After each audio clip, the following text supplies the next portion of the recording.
이 시간 함께 봉독할 하나님의 말씀은 마가복음 12장 13절로 17절의 말씀입니다.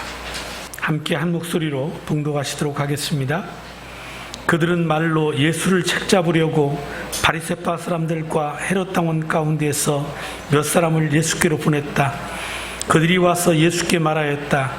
선생님, 우리는 선생님이 진실한 분이시고 아무에게도 매이지 않는 분이심을 압니다. 선생님은 사람의 겉모습으로 판단하지 않으시고 하나님의 길을 참되게 가르치십니다. 그런데 황제에게 세금을 바치는 것이 옳습니까? 옳지 않습니까? 바쳐야 합니까? 바치지 말아야 합니까? 예수께서 그들의 속임수를 아시고 그들에게 말씀하셨다. 어찌하여 나를 시험하느냐? 데나리온 한 입을 가져다가 나에게 보여라.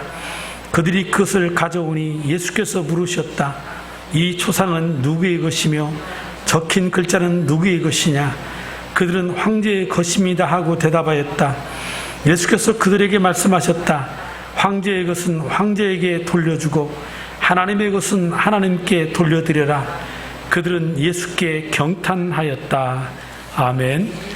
자, 오늘 봉독해드린 본문의 말씀을 중심으로 두 나라, 두 백성이라는 제목을 가지고 함께 말씀을 나누겠습니다.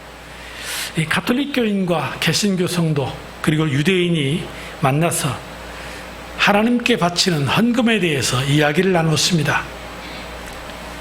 먼저 가톨릭 교인이 나는 하나님께 얼마를 바칠지 이렇게 결정합니다.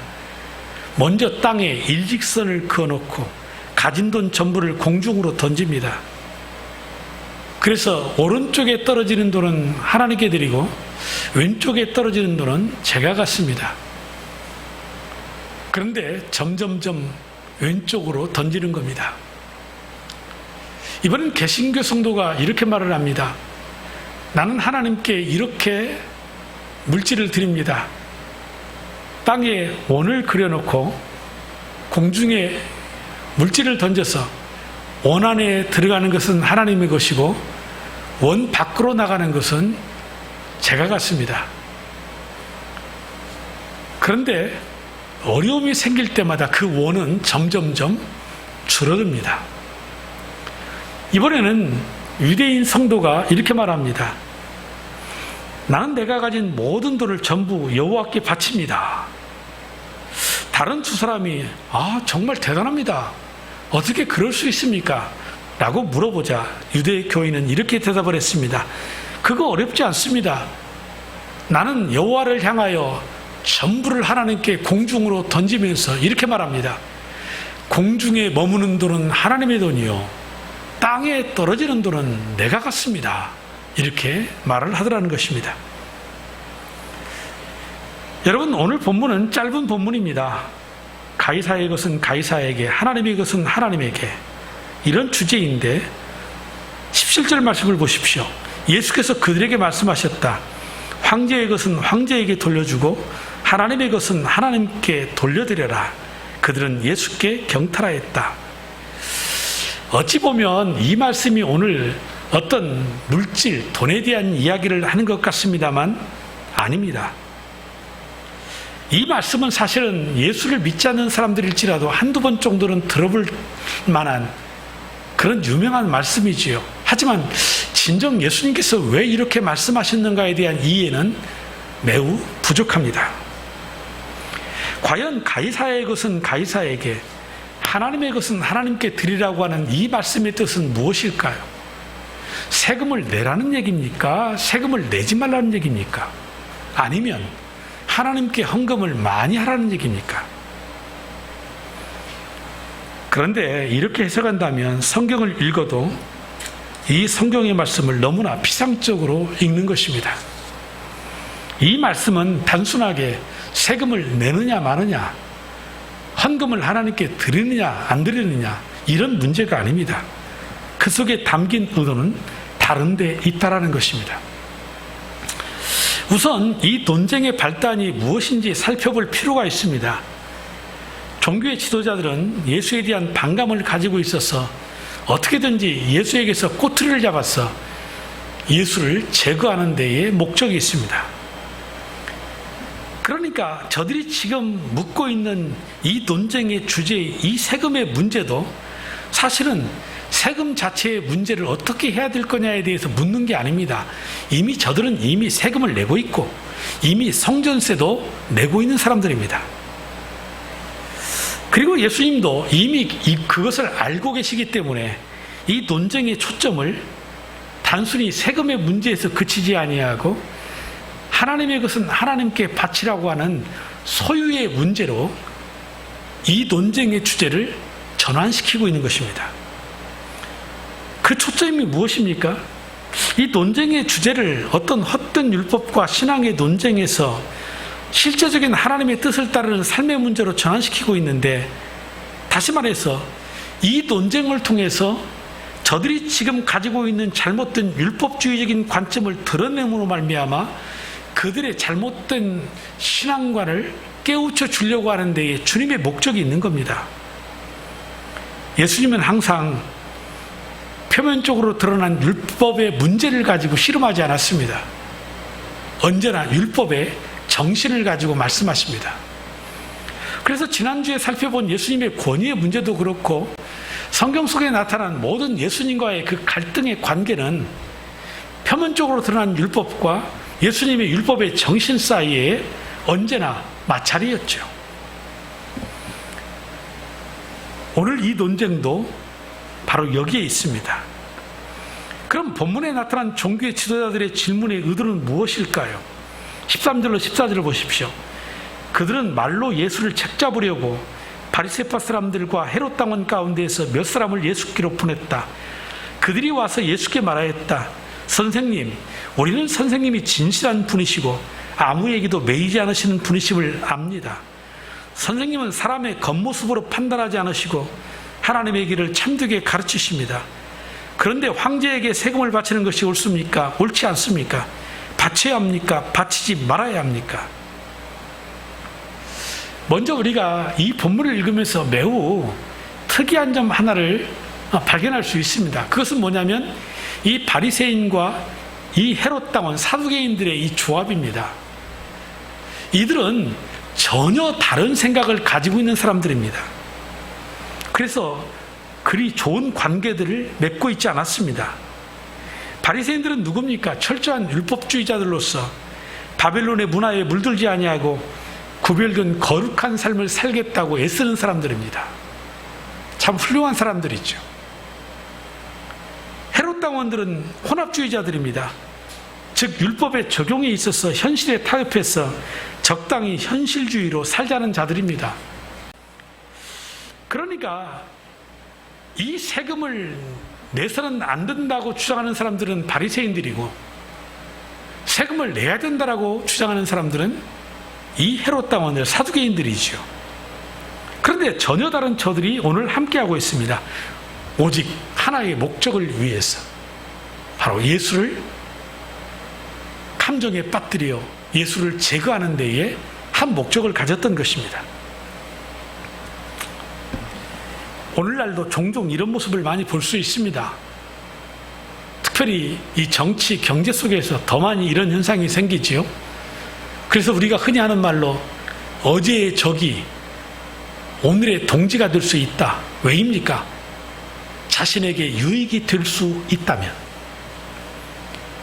어떤 문제도 개의치 않고 어떤 사람도 상관하지 아니하고 함께 손을 잡을 수 있다. 다시 말해서 어떤 것이 자기들에게 이득이 되느냐가 중요한 것이 되어버린 시대입니다. 그래서 자기들의 이익을 위해서 하나님을, 진리를, 예수를 팔아버리는 겁니다. 그리고 얼마나 가증스러운지 모릅니다. 14절 보십시오. 그들이 와서 예수께 말하였다. 선생님, 우리는 선생님이 진실한 분이시고 아무에게도 매이지 않으시는 분이심을 압니다. 어떻게 사람이 입에 침도 안 바르고 거짓말을 할 수 있을까요? 우리는 이런 모습을 보면서 인간의 비애를 느낀다고 그렇게 말을 하는 것입니다. 분명히 저들의 의도가 무엇입니까? 가이사에게 세금을 바치는 것이 가합니까? 불가합니까? 이 문제 때문입니까? 15절 보면 예수께서는 그들의 속임수를 아시고 그들에게 말씀하셨다. 한마디로 속임수입니다. 함정을 팠다는 얘기입니다. 그래서 예수님께서 그들에게 말씀하셨다. 어찌하여 나를 시험하느냐? 여기서 가이사에게 세를 바친다 할 때 이 세는 인두세입니다.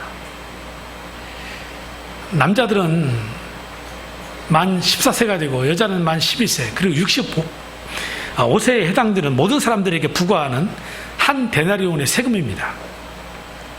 예수님 당시 유대 지방의 납세 문제는 민감한 문제였습니다. 앞에서 살펴본 것처럼 바리새인들은 바쳐서는 안 된다. 예루살렘에 있는 이스라엘 땅에서는 그 소출을 하나님께 11조로 드리고 또 그것을 자신들의 통치의 권한에 두고 핍박하는 로마에 바친다. 저들은 굉장히 이 사실 자체를 꺼림직하게 생각했습니다. 과격분자인 열심당원들은 그 일을 수치로까지 여겼습니다. 그런데 말씀드린 것처럼 헤롯 당은 이 헤롯 가문을 재건시켜서 이 헤롯 대왕의 후시절로 돌이키려고 이 로마 제국에 협력하면서 납세도 적극적으로 권장하는 자들이었던 것입니다. 그래서 이것이 사회적인 갈등의 문제이기도 했던 것입니다. 자, 지금 예수님은 함정에 빠지셨습니다. 납세를 찬성하면 열심당원과 바리새인들을 유대주의자들에게서 외면을 당하게 될 것이고 납세를 반대하면 로마 총독과 헤롯 왕으로부터 이 정치범으로 몰리게 되어 있기 때문인 것입니다. 이것은 우리가 잘 아는 대로 딜레마입니다. 그리고 이것은 시험이기 때문에 정답이 있지만 또한 정답이 없기도 합니다. 함정의 시험이라는 것은 늘 그렇습니다. 그렇지만 그 뻔한 것 속에 또 다른 답이 숨겨져 있는 것이지요. 이게 바로 함정입니다. 그렇다면 예수님께서는 과연 어떻게 대답을 하셨을까요? 15절 17절 다시 한번 봅니다. 예수께서 그들의 속임수를 아시고 그들에게 말씀하셨다. 어찌하여 나를 시험하느냐? 데나리온 한 입을 가져다가 나에게 보여라. 그들이 그것을 가져오니 예수께서 물으셨다. 이 초상은 누구의 것이며 적힌 글자는 누구의 것이냐? 그들은 황제의 것입니다 하고 대답하였다. 예수께서 그들에게 말씀하셨다.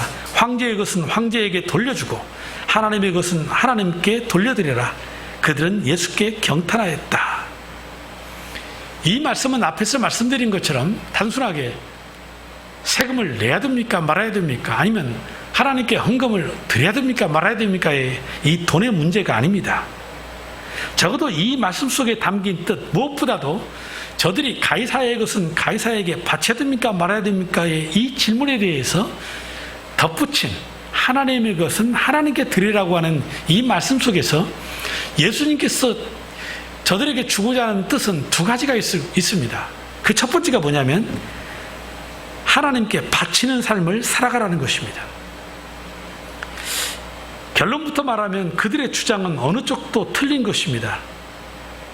그들이 그러한 실행을 결정하는 것, 즉 다시 말해서 바쳐야 된다, 바쳐서는 안 된다 라고 하는 결론을 내린 근거를 어디에 두고 있느냐면 율법에 두고 있습니다. 그런데 동일한 율법을 해석하는데 서로 다른 것입니다. 그러니까 다른 행동의 결과가 나온 것이겠지요. 그래서 예수님은 그런 식의 해석 자체는 근본적으로 잘못된 해석이다. 이 말씀은 세금을 내고 안 내고의 문제나 율법을 지키고 지키지 않고의 문제가 아니다. 진정한 목적은 뭐냐면 하나님의 뜻에 합당하게 우리가 살아가고 있느냐, 이 문제가 더 중요한 문제다 라고 말씀을 하시는 것이죠. 사실 이것은 항상 율법주의를 비판하시는 것과 일맥상통하는 것입니다. 앞에서 말씀드린 것처럼 안식일의 문제나 병자들을 고치는 사건이나 금식 문제, 기도 문제, 성전 척결 사건, 모든 문제 속에서 이 종교의 지도자들과 부딪혔던 문제는 뭐냐면 그것이 바로 이 행위로 나타난 문자적인 행동의 문제가 아닌 그 율법의 본질을 깨닫고 그에 따라서 바르게 행동을 하느냐의 문제라는 것이죠. 오늘 여기에 예수님의 답변의 핵심이 있는 겁니다. 그래서 세금을 내느냐 마느냐 이 문제가 중요한 게 아니고 하나님께 우리의 삶을 드리는 바치는 삶을 살아야 된다. 이것이 신앙이다. 이것이 율법의 정신이다. 라고 말씀을 하시는 겁니다. 그래서 예수님의 이 대답을 이렇게 정리해 볼 수 있습니다. 세금을 내느냐 마느냐, 율법을 준수하느냐 준수하지 않느냐, 이것이 우리의 신앙을 결정하지 않는다. 그것은 세상에 살고 있는 한 어쩔 수 없이 우리가 감당해야 될 그러한 책임이다. 우리가 저 외딴 무인도에 들어가 살지 않는 한 우리는 이 세상의 제도에 순복하면서 살아야 되는 거 아닙니까? 그러니까 당연히 낼 것은 내야 되는 겁니다. 그래서 한 입을 가져와 보라. 이 형상 누구 거냐? 황제의 형상입니다. 그래, 이거 황제 거다. 황제에게 바쳐라. 그 대답하시는 겁니다. 하지만 더 나아가서 율법을 진짜 잘 지키는 것이 무엇인 줄 아느냐? 너희가 진정 하나님의 소유이고 너희가 거룩한 백성이라고 생각한다면 너희의 삶 자체를 하나님이 기뻐하는 모습으로 바쳐라. 예를 든다고 한다면 율법 조항 하나 가지고 따지면서 사람들을 죄인 취급하지 말고 먼저 그들을 긍휼히 여기는 마음을 가져라. 내 몸을 이웃처럼 내 몸처럼 사랑하라고 하셨던 그 말씀처럼 네 주변에 있는 가난한 자들, 소외된 자들, 그들을 섬기는 삶을 살아라. 돈과 권력을 쫓는 세상의 가치관이 아닌 하나님의 나라의 가치관을 살아야 된다. 이것이 진정한 율법의 준수이고 하나님의 소유물인 우리 자신을 하나님께 드리는 방법이다 라는 것입니다. 다시 말해서 세금을 내느냐 마느냐의 문제가 아닙니다. 신앙과 율법의 본질적인 문제로 돌아가라는 겁니다. 이것이 바로 하나님의 것을 하나님께 바치라는 말씀인 것입니다. 오늘 우리는 어떻습니까? 신자라도 세상을 살면서 세상의 질서를 따르지 않을 수 없습니다. 그렇지만 우리가 세상의 질서를 따른다는 것은 세상의 가치를 따른다는 얘기는 아닙니다. 예를 들면 우리가 세상의 공동체가 합의한 세상의 어떠한 기초 질서, 윤리, 이거 따르는 거 정당한 것이지요. 세금을 내는 것도 마찬가지입니다. 그러나 그런 규정을 지키는 것과 하나님 나라의 가치관으로 사는 것과는 다른 차원의 문제라는 말씀을 드리는 것입니다. 그래서 신앙생활하면서 어떤 지엽적인 문제를 가지고 그것이 마치 신앙의 전부인 것처럼 우리가 생각하고 살면 우리가 현대판 바리새인과 사두개인들이 될 수밖에 없습니다. 그래서 무슨 교리적인 문제이든 어떤 규정의 문제이든지 간에 본질적인 핵심을 깨우치는 것이 중요하지요. 왜입니까?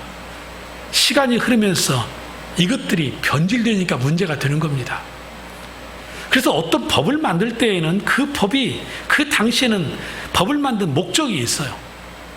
그런데 시간이 지나면서 본질적인 목적은 사라져버리고 이것이 하나의 통치의 수단으로, 억압의 수단으로 변질되는 거죠. 이게 세상의 법 아닙니까? 그러니까 세상의 가치는 언제나 시대에 따라 바뀌는 겁니다. 하지만 하나님의 나라의 가치는 영원합니다. 변하지 않는 가치입니다. 우리들이 신앙생활하면서 재미가 없는 이유가 여기 있습니다. 신앙생활하면서 신앙생활에 행복하지 않다라고 말하는 이유가 여기에 있습니다. 무슨 말씀입니까? 신앙생활의 핵심은 예수입니다. 하나님의 말씀입니다. 내가 인격적으로 예수 그리스도를 영접하고 나의 삶의 주인 되신 그 하나님의 말씀을 따라서 살아갈 때 신앙생활에 행복해지는 겁니다. 그런데 내가 신앙생활에 행복하지 아니하고 교회 생활이 힘들다고 말하는 것은 이 신앙의 핵심인 본질인 예수와 하나님의 말씀이 아닌 이제는 이 교회 생활화된 나의 신앙의 어떤 내 자신의 카테고리에 갇혀서 그것 가지고 씨름하는 겁니다. 물론 충분히 그럴 수 있습니다. 왜냐하면 신앙은 관계이기 때문에 이 환경의 영향을 받지 않는다는 것은 거짓말입니다. 하지만 그럴 때 생각해야 합니다. 아차, 내가 왜 이렇게 힘들지? 왜 행복하지 않지? 환경 때문인가? 맞아. 그러나 이 환경을 극복할 수 있는 건 뭡니까? 본질로 돌아가는 겁니다. 예수님에게로. 나의 창조주, 나의 구원자, 나의 삶의 통치자 예수 그리스도, 그분에게 돌아가 그분의 말씀을 붙잡고 그분의 뜻대로 살아갈 때 이 환경을 뛰어넘는 겁니다. 그리고 다시금 행복을 찾고 기쁨 있는 신앙생활을 할 수 있다는 말씀을 드리는 것입니다. 그래서 바리새인들과 사두개인들처럼 신앙생활을 할 때에 비본질적인 것을 붙잡고 가면 우리도 현대판 바리새인과 사두개인들이 될 수밖에 없다. 그러므로 하나님의 말씀의 본질이 무엇인지를 깨닫고 하나님께 온전히 우리의 삶을 바치는 그런 신앙생활을 해야 되는 것입니다. 하나님은 가이사의 것은 가이사에게, 하나님의 것은 하나님에게 라는 이 말씀을 통해서 우리의 삶이 온전히 하나님께 바쳐지는 삶을 살기를 원하고 계십니다. 저와 여러분 모두가 다 하나님 앞에 정말 우리의 삶 자체를 온전히 드릴 수 있는 그런 삶 살아가시기를 주님의 이름으로 축복합니다. 그리고 두 번째로 이 말씀 속에서 우리가 생각해 볼 것은 하나님께서는 세상 나라와 하나님의 나라의 경계를 정하여 주셨다는 것입니다. 그래서 가이사의 것은 가이사에게, 하나님의 것은 하나님에게. 그래서 이 새로운 하나님의 나라의 이 영역과 경계가 과연 무엇이냐? 이 하나님의 나라와 세상의 나라는 과연 어떻게 공존하고 있고 어떻게 더불어 함께 살아가야 될 것인가에 대해서 우리에게 말씀을 해주신 것입니다. 이 땅의 교회는 이스라엘 민족만이 아니라 온 세상에서 하나님의 분명한 뜻을 쫓아서 하나님께 영광을 돌리는, 다시 말하면 하나님의 구원의 통치가 드러나는 영역이라는 것입니다. 이것이 가능한 것은 무엇입니까? 바로 복음에는 하나님의 생명과 능력이 나타나 있기 때문에 그렇습니다. 그래서 누구든지 이 하나님의 생명과 능력 되신 예수 그리스도, 그분의 권위를 인정하고 그분을 믿음으로 받아들인다고 한다면 하나님의 소유, 하나님의 자녀가 되는 것입니다. 이 복음의 통치권을 통해서 우리의 삶이 하나님께 온전히 드려짐으로 하나님의 나라가 이루어지는 것이죠. 그래서 하나님께서는 가이사의 것을 제외한 하나님 자신의 것을 받으시겠다라는 겁니다. 하나님이 주시고 받으시는 것에 비하면 가이사에게 주고받는 것은 사실 시시한 것입니다. 교회는 하나님께 받고 하나님께 드리기 위한 질서이고, 시민 생활은 가이사에게 받고 가이사에게 바치는 질서인 겁니다. 어느 요구도 다른 요구를 방해하지 않아야 합니다. 그래서 가이사가 자기의 것을 요구할 때에는 우리는 시민으로서 복종할 의무가 있습니다. 여기에 근거해서 바울은 로마서 13장에서 그리스도인들의 시민 생활을 이렇게 가르쳤습니다. 1절과 2절, 4절입니다. 사람은 누구나 위에 있는 권세에 복종해야 합니다. 모든 권세는 하나님께로부터 온 것이며 이미 있는 권세들도 하나님께서 세워주신 것이기 때문입니다. 그러므로 권세를 거역하는 사람은 하나님의 명을 거역하는 것이요, 거역하는 사람은 심판을 받게 될 것입니다. 통치자는 여러분 각자에게 유익을 주려고 일하는 하나님의 일꾼입니다. 그랬습니다. 그러니까 교회는 가이사가 하나님의 것을 요구할 때는 육체를 줄지언정, 육체까지는 줄지언정 하나님께 속한 영광을 바치지는 않습니다. 왜냐하면 하나님의 나라가 더 포괄적이고 더 우월하기 때문에 그렇습니다.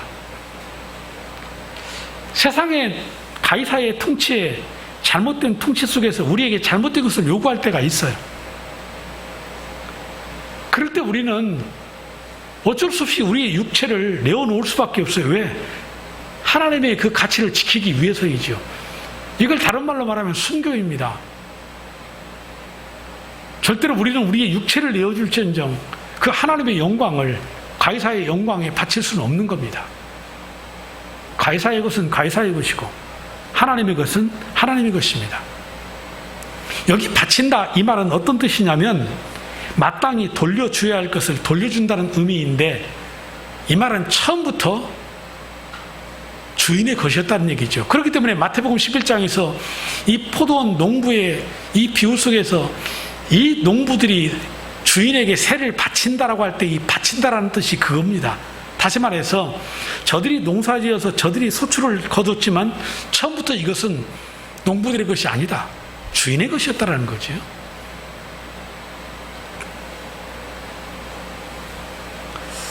그래서 여기에 종교 분리의 원칙이 있습니다. 성도는 국가에 대한 의무와 하나님께 대한 의무, 어느 것도 소홀히 해서는 안 됩니다. 교회와 정치는 서로 다른 입장에서 서로 협력해야 합니다. 하나님께서 외적인 의를 이루기 위해서 국가에 권력을 주셨는데 이것을 통치라고 하고 이 통치의 힘을 통해서 국가는 백성을 보호하는 겁니다. 그러나 그들은 이 국가는 외적인 악을 막을 수는 있을지 모르겠지만 우리 안에 있는 마음속에 있는 내적인 악은 어떻게 합니까? 국가가 이 문제 해결할 수 있습니까? 우리 마음에 있는 이 죄의 문제를 국가가 해결할 수 있습니까? 없습니다. 그러니까 이 내적인 문제, 이 죄의 문제를 해결하기 위해서 이 땅에 교회의 머리 되신 십자가와 그 부활의 능력을 가지신 예수 그리스도께서 교회를 세우신 거 아닙니까? 그런데 유대인들은 이 두 가지를 서로 모순된다고 생각하는 겁니다. 자기들의 잘못된 율법 그리고 잘못된 해석을 통해서 자기의 나름대로의 해석을 하는 것이죠. 그래서 주님의 지혜로운 답변 중 하나님의 것은 하나님께라는 이 말씀은 그리스도인의 의무를 결론적으로 첨가한 것으로서 이 세상의 나라나 하나님의 나라의 이 통치의 주권자가 누구냐? 이거 분명히 우리에게 가르쳐 주시는 것이죠. 하나님이시다.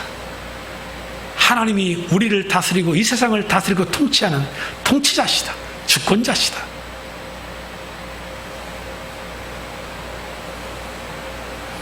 사랑하는 성도 여러분, 권세는 하나님께 속해 있는 겁니다. 그래서 이 두 가지의 의무는 다르지만 결국 하나님께 대한 의무로 일어나드는 것입니다. 그래서 우리 그리스도인들에게는 이중 국적자라는 그런 말을 쓰지 않습니까? 하나님 나라의 시민권을 가지고 이 세상의 시민권을 가지고 함께 살아가는 겁니다. 두 나라, 두 백성입니다. 하지만 우리는 이 두 나라, 두 백성으로서의 양쪽에 모두의 의무가 있다는 것이죠. 우리는 주를 위하여 세상의 제도에 순복해야 되고 여기에 납세의 의무도 해당이 되는 겁니다. 그러니까 가이사의 것은 가이사에게, 하나님의 것은 하나님에게 바치라 말씀하시는 겁니다. 하지만 말씀드린 것처럼 만일 국가의 명령이 하나님의 명령을 방해한다면 우리는 하나님을 순종하여 이 둘이 부딪힐 때에는 사람의 말보다 하나님의 말씀에 순종하는 것이 옳습니다. 왜냐하면 이 국가의 권력이라는 것도 하나님이 주신 것이지 하나님이 허락하지 아니하면 가질 수 없는 것이기 때문에 그렇습니다. 그래서 오늘 이 말씀은 우리가 이 말씀을 통해서 정말 이 교회와 이 국가 간의 관계를 어떻게 우리가 정립하고 살아갈 것인가, 분명히 정립하는 계기가 되었으면 좋겠습니다. 어쨌든 이러한 갈등 속에서 예수께서 이렇게 말씀하시자 그들의 반응이 어땠습니까? 17절 보십시오. 예수께서 그들에게 말씀하셨다. 황제의 것은 황제에게 돌려주고 하나님의 것은 하나님께 돌려드려라. 그들은 예수께 경탄하였다 그랬습니다. 그런데 누가복음 20장 26절에 보면 이렇게 말합니다.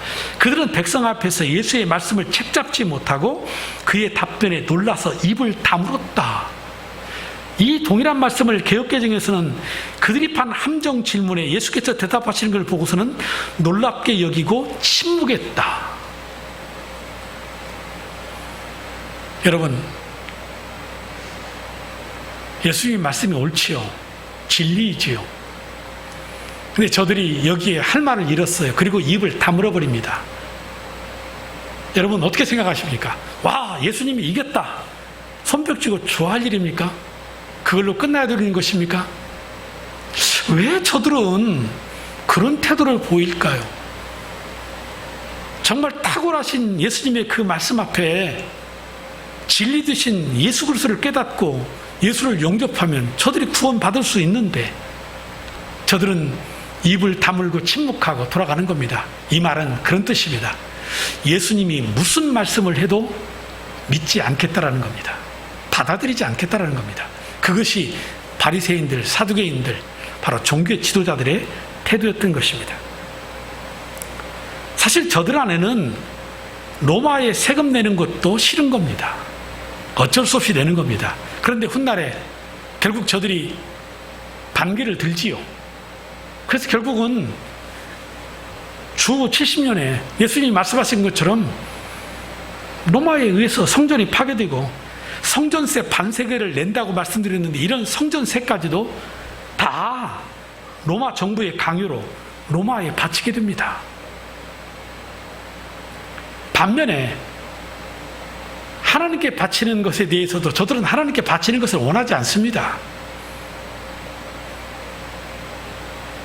율법을 이야기하지만 정신을 외면하는 것처럼 내느냐 마느냐를 가지고 싸우지만 실제로는 내기도 싫고 하나님께 바치기도 싫은 겁니다.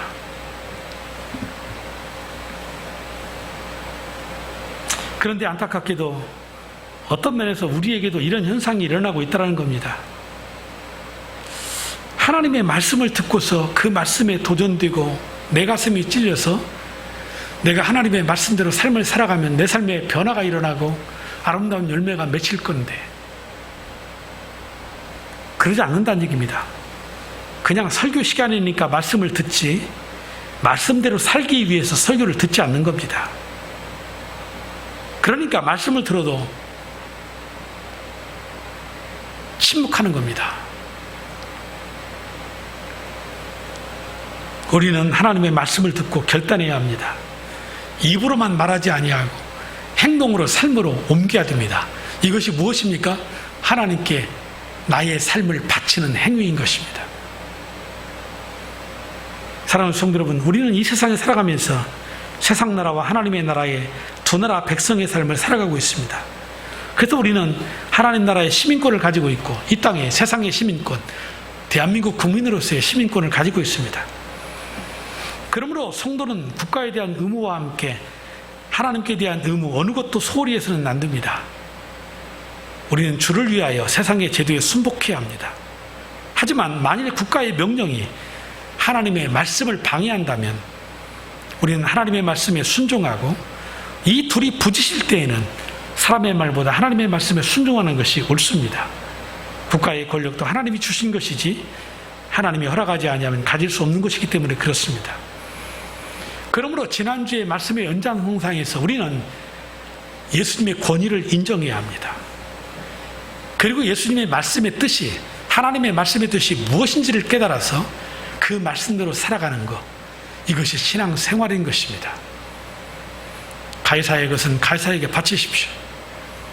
그리고 하나님의 것은 하나님께 바치는 삶, 우리의 삶이 하나님께 드려진 바쳐진 삶이 되어서 정말 하나님의 영광을 드러내는 저와 여러분 되시기를 주님의 이름으로 축복합니다.